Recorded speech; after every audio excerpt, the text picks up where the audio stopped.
Una vez más estamos a través de este medio para compartir su momento de las escrituras. Así que damos la bienvenida a todas las personas que están pendientes de este momento, de este horario. Gracias a Dios por la bendición que Dios nos ha regalado. Ya sabemos que el horario ha venido cambiando un poco. Estamos domingo, lunes, martes, miércoles y jueves. Estos días vamos a estar transmitiendo en vivo y en directo, porque el viernes vamos a estar en una reunión familiar en el corregimiento La Pesca. Así que el viernes no podemos estar, el sábado estamos en el templo celebrando el culto a nuestro Padre Celestial con toda la congregación que se acerque. Y gracias a Dios por esta oportunidad que Dios nos brinda. Así que sean bienvenidos a esta transmisión por este medio. Estamos muy dispuestos a honrar el nombre del Señor. Quedamos en el libro de Lucas. Libro de Lucas.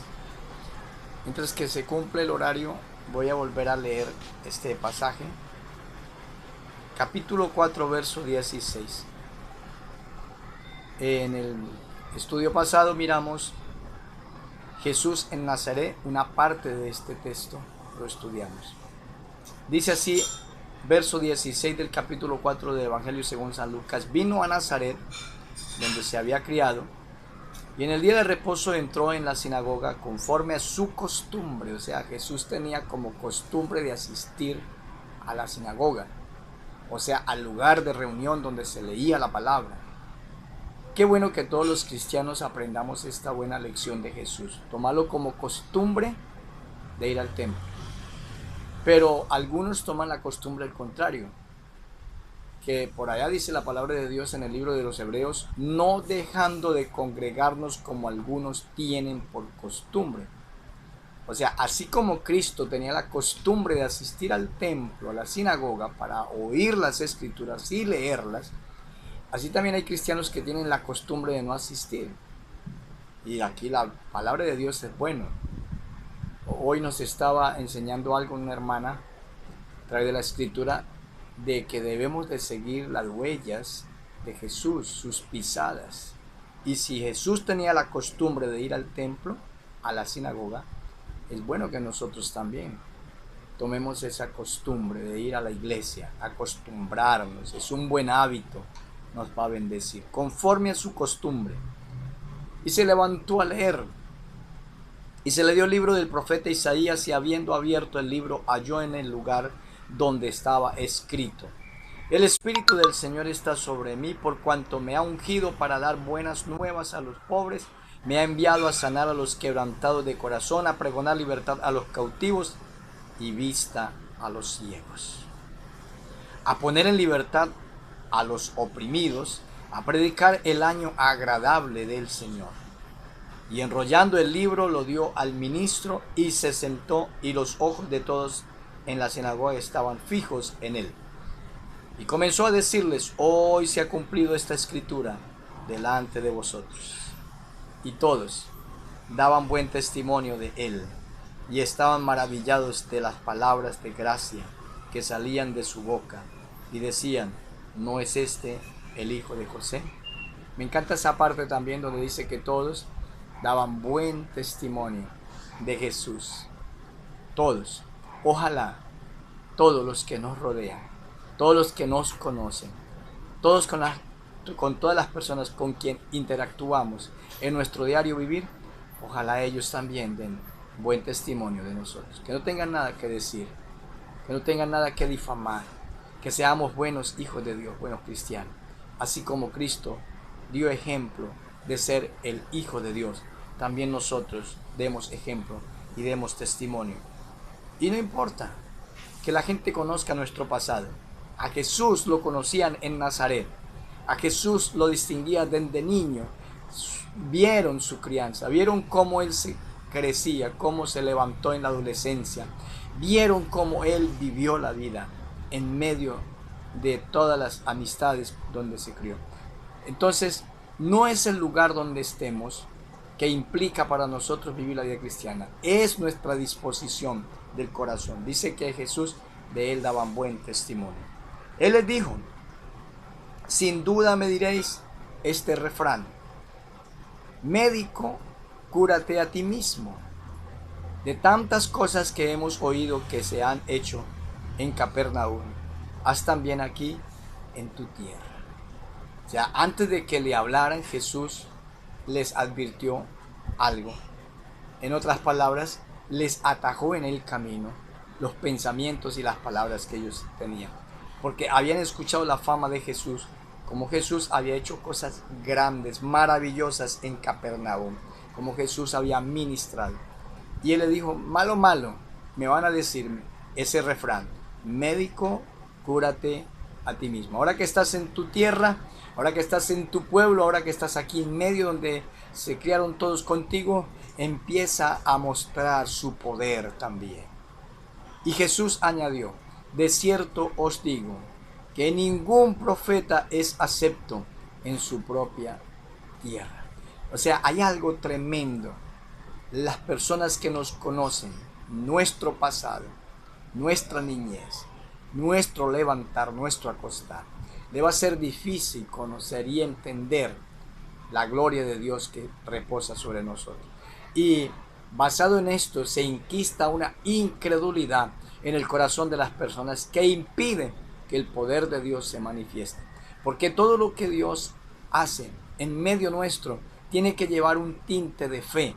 Tiene que aprender el ser humano a creer. Tiene que confiar, ¿sí? Cuando esto sucede, que somos desconfiados, que somos incrédulos, así la persona puede tener mucho poder.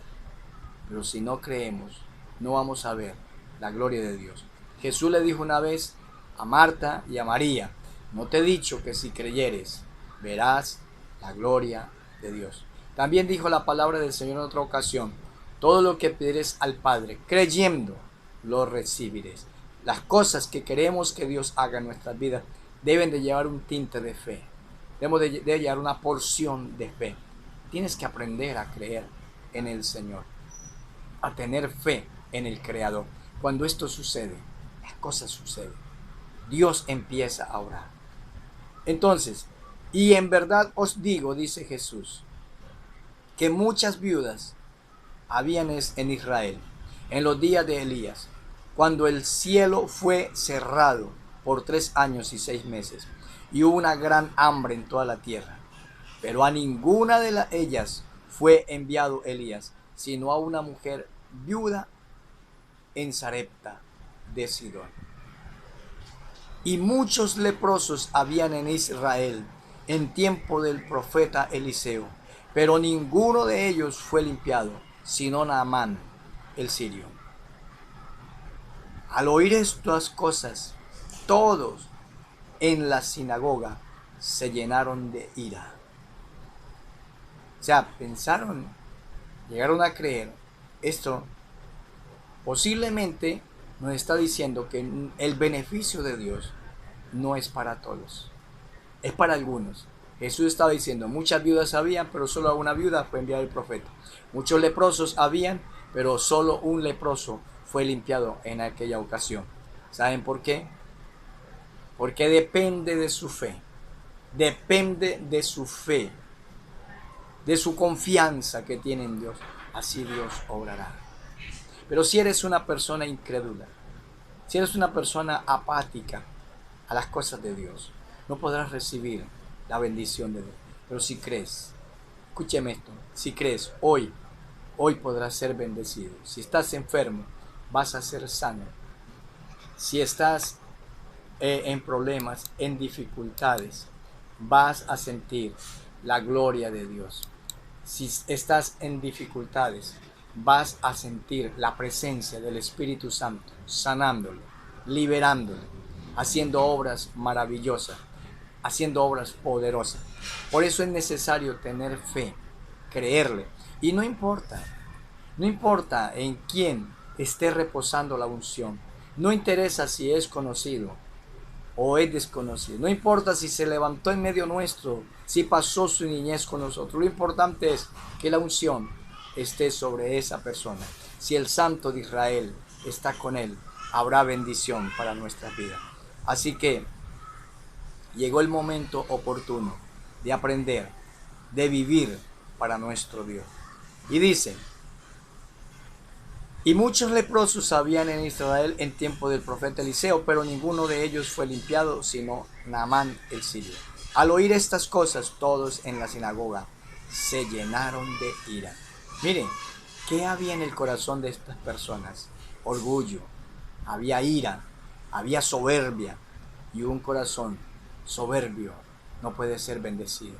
El que quiera ser bendecido por Dios debe de ser humilde.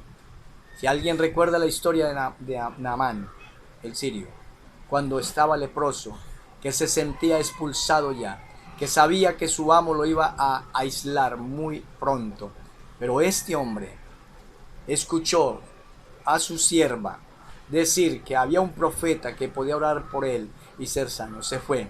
Pero hasta que no renunció al orgullo, hasta que no renunció a su ego y no se dio terreno, y hasta que no fue y se sumergió en el río Jordán 7 veces, no fue limpio. ¿Saben por qué? Porque nuestro orgullo, porque nuestra soberbia es un problema que nos va a detener para poder recibir el beneficio de Dios. Esta gente, cuando escuchó estas palabras de Jesús, se llenaron de ira. Así lo dice la Biblia. Al oír estas cosas, todos en la sinagoga se llenaron de ira. O sea, no había ni siquiera uno sensible a la palabra. No había ni siquiera uno sensible al Espíritu Santo. Se llenaron de ira. Y levantándose, le echaron fuera de la ciudad. Oiga, no solamente se llenaron de ira, sino que cogieron a Jesús y lo echaron fuera de la ciudad. Eso pasó en Nazaret. Y le llevaron hasta la cumbre del monte sobre el cual estaba edificada la ciudad de ellos, para despeñarlo. O sea, intentaron hasta matar a Jesús por estas palabras que él les dijo, porque Jesús sabía que en el corazón de ellos solo había orgullo, solo había un corazón duro, un corazón impedernido, que no tenían sensibilidad a la palabra. E intentaron matar a Jesús. Dice, y levantándose le echaron fuera de la ciudad y le llevaron hasta la cumbre del monte, el cual estaba edificada la ciudad de ellos, para despeñarle, para echarle a rodar. Mas él pasó por en medio de ellos y se fue. O sea, se escapó. Jesús se le voló a ellos porque intentaron quitarle la vida. Porque la muerte de Cristo no tenía que ser en un rodadero, no tenía que ser en un despeñadero. La muerte de Cristo estaba profetizada en el libro de Isaías, que su muerte tenía que ser en una cruz, tenía que ser sacrificado, tenía que ser molido. Así lo dice Isaías 53. Estos usados por el diablo quisieron llevar a Jesús a un despeñadero para echarlo a rodar, para que Jesús no muriera como estaba la profecía, para que los que habían leído la profecía entonces pudieran decir, ¿se fija que lo que dijo el profeta Isaías era mentira? Porque Jesús murió por un despeñadero. Los de la sinagoga, llenos de ira, lo querían matar de esta manera. En Isaías 53 dice que la muerte de Cristo no era en un rodadero, en un despeñadero. ¿Quién ha creído a nuestro anuncio y sobre quién se ha manifestado el brazo de Jehová? Subirá cual renuevo delante de él y como raíz de tierra seca. No hay parecer en él, ni hermosura. Le veremos más inatractivo para que le deseemos. Despreciado y desechado entre los hombres, varón de dolores, experimentado en quebranto, y como que escondimos de él el rostro, fue menospreciado y no le estimamos. Ciertamente llevó él nuestras enfermedades y sufrió nuestros dolores, y nosotros le tuvimos por azotado, por herido de Dios y abatido. Mas él herido fue por nuestras rebeliones, molido por nuestros pecados. El castigo de nuestra paz fue sobre él, y por su llaga fuimos nosotros curados. No estaba profetizado que Jesús muriese en las manos de los doctores de la ley y rodado por un despeñadero. Tenía que ir a la cruz, tenía que ser sacrificado, tenía que ser molido, como dice aquí. Molido fue por nuestros pecados. Dice la historia que lo que le hicieron a Cristo ningún ser humano podrá soportar. Fue algo terrible. Las heridas, el sacrificio de Jesús fue para redimirlo, para rescatarlo a usted. La muerte de Cristo no estaba como querían hacerlo ese día. La muerte de Cristo tenía que ser una muerte de cruz, porque era la única manera para que los hombres, los seres humanos, pudiesen ser salvos, pudiesen obtener el perdón de sus pecados. No hay otra forma de que el hombre se salve. Por eso cualquier medio, cualquier senda, cualquier camino religioso que tú tomes aparte de Cristo, estás perdido. ¿Sí? Y no estoy hablando de ninguna iglesia ni de ninguna denominación. No estoy diciendo que es mi iglesia, no. Estoy diciendo